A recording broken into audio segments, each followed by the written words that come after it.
My wife keeps telling everyone our newborn son will grow up tall just like his dad, but I've been wearing 3-inch shoe lifts. Meanwhile, she has a coworker who is 6'4" and has the same blood type as our son. I'm 5'9", always have been. Through all of college, every single girl I tried to date had some version of the same line. Sorry, I only date guys 6 foot and up. After hearing it the 100th time, I stopped fighting it. I bought medical grade shoe lifts online and got them custom fit into every shoe I owned. The lifts pushed me to almost 6'1". When I met Megan at a rooftop bar 4 years ago, she walked right up to me and said her dating rule out loud: tall guys only. Sorry, not sorry. I laughed and stood up straighter. We got married 18 months later. Since the day we started dating, I have never once let her see me without shoes on. I wear sneakers around our apartment. I keep slippers with built-in lifts by the bed for nighttime trips to the bathroom. When we go to the beach, I tell her I have a foot condition and wear water shoes. She believed it because she wanted to. Megan is 5'7". She told me on our second date that the only reason she swiped right on my profile was because it said 6'1", and I actually delivered. 2 months into dating, she started asking me, in front of her friends, to grab things off high shelves she could easily reach herself. She'd turn to them and say, "This is why I married a tall guy." In every photo we took, she made me stand on her side so she'd look tiny compared to me. For 4 years, I have been quietly ordering new lifts every few months when the foam compresses. Last March, we found out Megan was pregnant. She immediately started telling every person we know that our son was going to be a basketball player because of his daddy's height genes. Her mom cried about how lucky the baby was. Her sister joked the kid would be dunking by age 12. At her baby shower in February, Megan stood up in front of every woman she knew and announced she made sure to find a tall husband so my kids never have to feel short like my brother. Her brother Caleb is 5'8" and was sitting at the same table. He smiled and said nothing. I smiled too. I was wearing 3-inch lifts inside my dress shoes the entire time. Max was born 3 weeks ago. He's perfect. Megan has been calling him our future giant and daddy's twin in training. She bought him a onesie that says "tall like dad" in big block letters and posted him wearing it the day we got home. Here's where things started to fall apart. When we got discharged from the hospital, the nurse handed us a folder with all of Max's paperwork: his birth certificate, vaccination records, and his standard blood typing results. I'm O positive. Megan is O positive. But Max? He is type B. 2 O parents cannot biologically produce a child with type B blood. There's no recessive workaround. No rare exception. The chart was extremely clear. 2 days later, Megan's coworker Drew stopped by our place to drop off a baby gift from the office. Drew is 6'4". He has thick curly black hair and a frame twice the size of mine. Megan has talked about Drew nonstop for almost 2 years. He's the one who got her promoted. He's the one who took her out for drinks last winter to celebrate when she closed her biggest account. He's the one she texts at 11 p.m. sometimes about a work project. When Drew walked into our living room and looked at Max sleeping in the bassinet, he made a face I can only call careful. He held the baby for about 30 seconds, handed him back to Megan, and said, "He looks exactly like his mama," in a voice that didn't match his eyes. Megan walked him to the door, and they hugged for a beat too long. After he left, I sat in the bathroom for an hour. I thought about Megan's sudden weight loss last spring, the new perfume in April, the team retreat in June she came back from glowing, the way she stopped letting me near her phone around her 4th month. Last week, Megan asked me, very casually, if we should do one of those at-home ancestry kits, just for fun, to show Max where his heritage comes from someday. She framed it like a cute family project. She ordered 3 of them that night, and we swabbed our DNA while I pretended to be excited. 6 weeks later, 3 sealed envelopes were sitting on our counter when Megan walked in the door. Megan wanted to rip them open right then, but I told her we should wait and do it at Sunday dinner with her family. I wanted Lysandra there. I wanted Lisette there. I wanted Caleb, the brother she humiliated at the baby shower, sitting front row. Megan loved the idea because she thought it would be another chance to show off daddy's genes. She had no idea I'd already done the math on what those results were going to say. The next 3 days, I barely spoke to Megan. She didn't notice because she was too busy planning the Sunday dinner menu. Meanwhile, I was doing something very different. Monday night, I pulled up our shared phone bill. Every call and text is logged. I scrolled through Megan's number and found dozens of calls to Drew after 10 p.m. Some lasted 20 minutes, some over an hour. The pattern was so clear it almost looked fake. The calls were clustered heavy in June and July of last year. Max was born 3 weeks ago in late March. 9 months back puts conception right around late June or early July, right in the middle of the heaviest call cluster, right when Megan went on that team retreat. I screenshotted every page and saved them to a folder named Tax Documents 2024. Tuesday, I called the hospital and asked for Janet, the nurse who handled our discharge. I told her I had a question about the blood typing in Max's file. "These results are standard lab work," she said. "Type B is type B. There's no error margin." I asked if there was any chance the samples could have been mixed up. Each sample is tagged with the patient's wristband number at the time of draw. Your son's blood was typed correctly. Some small, hopeful part of me had been holding on to the idea that maybe the hospital made a mistake. Janet shut that door and locked it. Wednesday afternoon, I drove to Caleb's apartment. He looked surprised to see me. "I need to talk to you about something, and I need you to be honest." Caleb leaned back, more like he was bracing himself than getting defensive. I asked him straight. Had he ever noticed anything between Megan and Drew? The silence lasted long enough that I almost repeated the question. Then he spoke. "She brought him to my birthday dinner last year. She introduced him as her work husband. When you went to the bathroom, she leaned into him and whispered something, and he put his hand on her back. I saw it. I didn't say anything because I didn't know what to say. Then he said something that hit harder than anything about Drew. Look, I love my sister, but she's been performing her whole life. Our mom taught her that. Lysandra used to tell Megan that the only thing worse than being short was marrying short. Megan took that and ran with it. It wasn't just a preference. Lysandra put it in her head when she was young, and Megan built her entire identity around it. She picked me because I looked like the answer to a question her mother had been asking her whole life, and I let her because I was asking myself the same question from the other side. Before I left, I asked him one more thing. "Will you come to Sunday dinner?" "What are you planning?" "I'm planning to stop pretending." He nodded slowly. "Then yeah, I'll be there." Saturday night, the night before Sunday dinner, Megan was at the counter chopping vegetables and humming to to herself like she was prepping for a party, which in her mind she was. I was on the couch with Max sleeping against my chest. Megan came over wiping her hands on a towel and sat down close, leaned her head against my shoulder. You're such a good dad. Max is so lucky he got your height. He's going to be tall like you and smart like me. The perfect combo. My chest got tight. I didn't say anything. I just sat there with my son on my chest and my wife on my shoulder, and I let the moment exist, even though every word she said was built on a lie. Maybe 2 lies. For one weak, stupid moment, I thought about grabbing those 3 envelopes and throwing them in the trash. That thought lasted about 90 seconds. Then I thought about Drew's hand on Megan's back. I thought about the phone bill, and I knew I couldn't live in a lie anymore. I lifted Max into the bassinet and walked to the bathroom, closed the door, pulled off my shoes. The lifts came with them, and just like that, I was back to my real height. I looked at myself in the mirror and really looked. This was me. I had been putting on a costume every single day of my marriage, and now I was finding out that Megan had been wearing one too. The difference was that my costume added 3 inches. Hers might have added a whole other man. My phone buzzed. Megan had updated the Sunday dinner event in our shared calendar. She changed the title to Max's Heritage Reveal Party. She'd invited her whole family. She was building the audience for her downfall and didn't know it. I put my shoes back on and walked out. As I passed the doorway, something caught my eye. Megan's phone was sitting on the counter, screen up, unlocked. She had her back to me, stirring something at the stove. I should have kept walking. That's what the old version of me would have done. But that version was standing barefoot in front of the mirror 5 minutes ago. I picked up the phone. There was a text thread open. Drew, Megan's reply, sent 20 minutes ago. Hey, do you think those ancestry kits can show who the father is? Asking hypothetically LOL. Drew's reply, 3 minutes later, delete this thread, now. I put the phone down in the exact same spot. My hands were steady. I didn't feel angry. I didn't feel sad. I felt clear. Whatever pathetic piece of doubt I had been holding on to went silent. Megan knew. She might not understand the genetics, but she knew enough to text Drew and ask if those kits could expose her, and Drew knew enough to panic. Sunday morning, Megan was already dressed, hair done, makeup on, moving around like she was hosting a wedding reception. Max was in his bouncer on the dining table in the tall like dad onesie. She had also printed a card on thick paper and set it in the middle of the table. It read, The Bagley Heritage Reveal, in fancy font with a DNA helix graphic. I poured myself a cup of coffee and didn't say a word. Lysandra and Lisette showed up first, around noon. Lysandra came through the door like she owned the place. She scooped Max out of the bouncer and held him up. Oh, look at those long legs. And these hands. Big hands. Just like his daddy. Lisette grinned. This kid is going to be a giant. 6'3" at least. I smiled and said nothing. I was wearing my lifts for the last time. Caleb showed up about 20 minutes later, quiet, the way he always was. His eyes found mine across the room. Small nod. I nodded back. Megan came around the corner with a big smile. Hey Caleb, you ready to see the science behind why Max got the tall jeans and you didn't? She laughed. Caleb didn't laugh. Lysandra shot him the don't make a scene look. The look that said Megan gets to say whatever she wants and your job is to sit there and take it. Megan clapped her hands. She grabbed the 3 envelopes and fanned them out. Okay, here's how we're going to do this. We open Max's first because he's the star of the show. Then mine. Then yours. My gut clenched. I needed mine first because the height prediction was going to crack the door open. Then Max's because the paternity markers were going to blow it wide open. Why don't we do it alphabetically? I said. By first name. It'll be more fun that way. Megan frowned. Why does it matter? Let's just start with Max. Then Lysandra, from her chair with Max in her lap, said, Oh, just let the man have his moment, Megan. Megan rolled her eyes. Fine. Alphabetical. Whatever. She laid the envelopes out in order. My name first. Then Max. Then Megan. Exactly the order I needed. Megan had her phone propped against a glass, recording. I picked up the first envelope. Before I open this, I said, I want to say something. Whatever's in these envelopes, I think honesty matters more than anything else in a family. Absolutely, she said. That's so sweet, babe.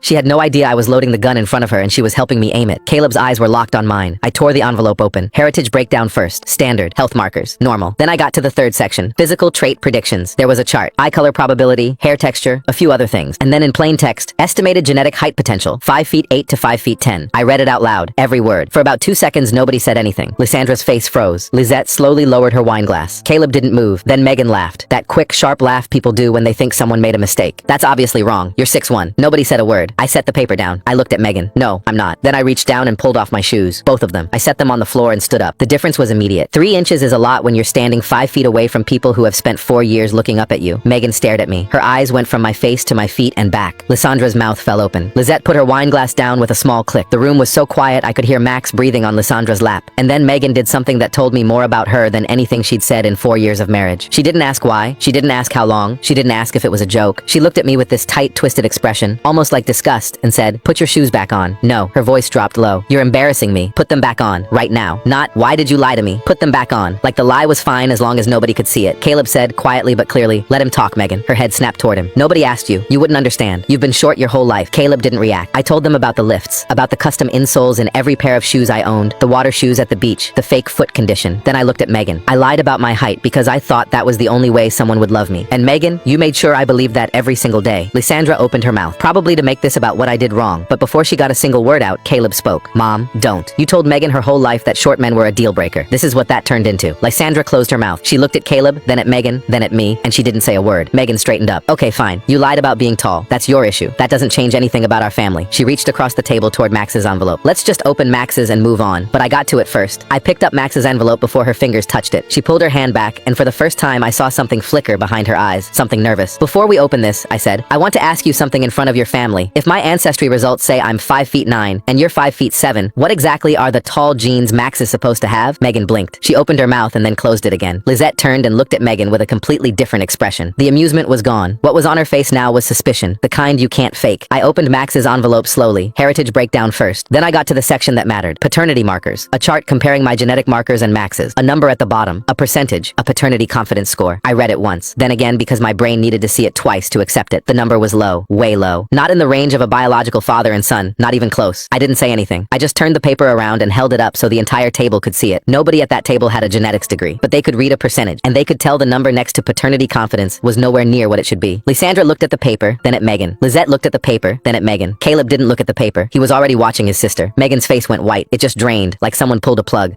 Those kits aren't even accurate. Everyone knows those things are basically toys. She looked around for someone who would agree. Nobody nodded. I picked up the third envelope, the one with Megan's name on it, and held it out to her. Your turn. Megan didn't reach for it. She pushed her chair back, the legs scraping loud against the floor, and crossed her arms. I'm not doing this. These kits are garbage. You're trying to humiliate me because I found out you've been lying about your height. She turned to Lysandra, voice softer now, desperate disguised as outrage. Mom, he's been lying to all of us for 4 years. He's not even 6 feet. That's the man you welcomed into this family. A liar. Lysandra looked at Megan, then at me, then back at Megan. She didn't say a word. The silence from Lysandra was loud. It was the first time in 4 years I had ever seen her not jump to Megan's defense, and Megan noticed. Caleb spoke. He didn't stand up. He didn't raise his voice. Megan, he already admitted that, out loud, to everyone. He took his shoes off and told the truth. Now it's your turn. Her head turned toward him slowly. You've always been jealous of me, Caleb. You've always wanted to see me fail. Caleb didn't flinch. I'm not jealous of you. I feel sorry for you. I've felt sorry for you since you brought Drew to my birthday dinner and couldn't stop touching his arm. The name hit the room like a brick through a window. Drew. Just 5 letters. But the way Caleb said it, flat and certain, made it land like something that had been buried a long time and finally clawed its way to the surface. Lysandra's head snapped toward him. Lisette leaned forward and whispered, Who's Drew? Megan started spinning. Drew is my coworker. We work together. That's it. She looked at me. You're being paranoid. She turned to Lysandra. Mom, these ancestry kits can't even determine paternity. They tell you what percentage Irish you are. Her hands were shaking. I didn't argue. I pulled out my phone, opened the screenshots, and held it in front of me. Last night, you left your phone on the counter while you were cooking. There was a text thread open with Drew. Megan's face froze. I read it out loud. You sent him a message at 8:47 p.m. Hey, do you think those ancestry kits can show who the father is? Asking hypothetically LOL. Drew's response, 3 minutes later. Delete this thread. Now. I looked up. You didn't delete it fast enough. The room didn't make a sound. Lysandra was staring at Megan. Lizette had both hands flat on the table. Caleb was completely still. And Megan, the woman who always had an answer, sat there with her composure cracking apart in real time. The tears came. The kind that shake your whole chest. She turned to Lysandra. Mom, please, tell him to stop. He's attacking me. She was crying hard now, hands reaching across the table toward Lysandra like she was looking for someone to pull her out of the water. I watched Lysandra's face. I saw the moment where the instinct kicked in, the automatic reflex to defend her daughter. But then she looked down at the table, at the ancestry papers, at the paternity confidence number still sitting there in plain view, at Max in her lap, this tiny baby in a onesie that said, tall like dad. And she didn't jump. She didn't defend. She didn't spin. She looked up at Megan, voice slow and careful. Megan, is Drew the father? The question filled every corner of the room. Megan's crying changed. It shifted from sadness to something frantic and cornered. You don't understand. None of you understand. He lied to me. He was never the person I thought I married. I thought I married someone who was. She stopped, mid-sentence. The word was right on the edge of her lips, and she caught it just before it fell out, but it was too late. Everyone heard the shape of it. Tall. She thought she married someone tall. That was the end of the sentence she couldn't finish. And when the man she actually married turned out to be 3 inches shorter than the lie she fell in love with, she went and found someone who was the real thing. 6'4", thick curly black hair, the version of me that actually existed somewhere else. I stood there at my full height, 5 feet 9, no lifts. I lied about 3 inches, Megan. You lied about our son. The room went completely silent. Then Max started to fuss. Megan reached toward him on instinct, both hands out, tears still on her face. But Lysandra pulled back. Not a big movement. She just shifted her body slightly, turned her shoulder maybe 2 inches, pulled Max a little closer to her own chest. It was an instinct, not a decision. She probably didn't realize she did it, but Megan saw it, and something in her face collapsed. The look of a woman who just realized that the person who always protected her had just, for the first time, pulled away. I picked up Megan's unopened envelope and set it down in the center of the table, right next to the printed card that said, The Bagley Heritage Reveal. I didn't open it. I already know what that says, and I think you do too. Megan didn't respond. She was staring at the spot where Lysandra had pulled Max away from her. I walked over to Lysandra's chair. She loosened her hold just enough for me to lean down. I kissed Max's forehead. He smelled like baby lotion and laundry detergent. I whispered, I'm still your dad. That doesn't change. Then I straightened up and looked at Megan one final time. But this marriage, the one built on me pretending to be taller and you pretending to be faithful, that's done. I picked up my shoes, the ones with the custom lifts still inside. The same lifts I'd been wearing every single day for over 4 years. I carried them across the room to the trash can in the corner. I stepped on the pedal, the lid popped open, and I dropped them in. They landed with a soft thud. Then I walked to the front door. Barefoot, 5 feet 9, no lifts, no lies, no costume. I opened the door and stepped outside. The concrete was cold under my feet. The air smelled like cut grass. I took about 3 steps before I heard the door open behind me. I didn't have to turn around to know who it was. Caleb fell into step beside me without saying a word. We walked down the driveway together in silence, and behind us, through the still open front door, I could hear Megan crying at the table, surrounded by her mother, her sister, 3 ancestry envelopes, a printed card with a DNA helix on it, and a baby in a onesie that said, "Tall like Dad," and no version of the truth that could save her.